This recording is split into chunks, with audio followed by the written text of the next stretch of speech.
You know, people have asked me to do panoramic. Apologize for that. So here we are today at squirrel job, and the squirrels are getting in the attic. So what I did was I identified where the squirrels are going in, and I'm going to show you an example of where they're going in, not exactly where they're going in. But if you look, they got these vines growing up over the garage, and then see that gap in there. Now this one doesn't look that bad, but if you kind of look at it at this angle, you can see there's a pretty good space in there. I could get my hand up in there.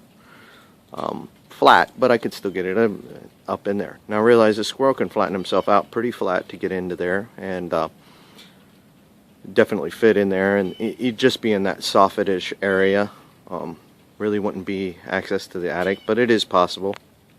But the thing about gray squirrels is they're not going to accept going in that every day, and they're going to wind up chewing it out, and that's what's happened over here.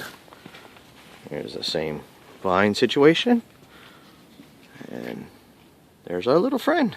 I finally caught him.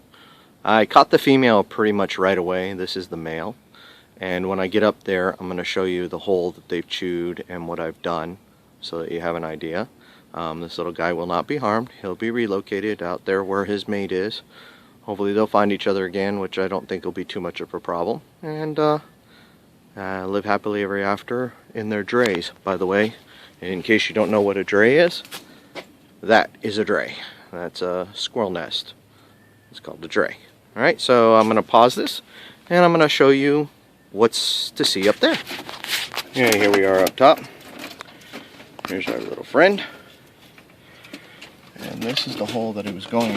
Now I'm going to move this paper. And that paper, let me know if anybody came in or out. But you can see that initially this gap is still pretty big. You know, that's what it is before I do anything to it. You can see my hand getting well up underneath there. And then of course they didn't like that, how narrow that was, and they chewed it out more, made it bigger.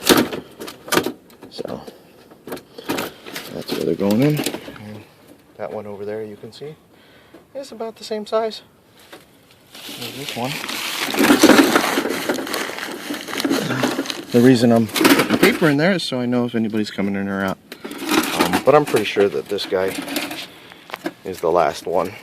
So, and you can see some bird seed. I got creative because he was being a little stinker and didn't like just the peanut butter. So I had to trick him up a little bit. But we're all set, and that'll end this episode. And hope you enjoyed it. Thanks.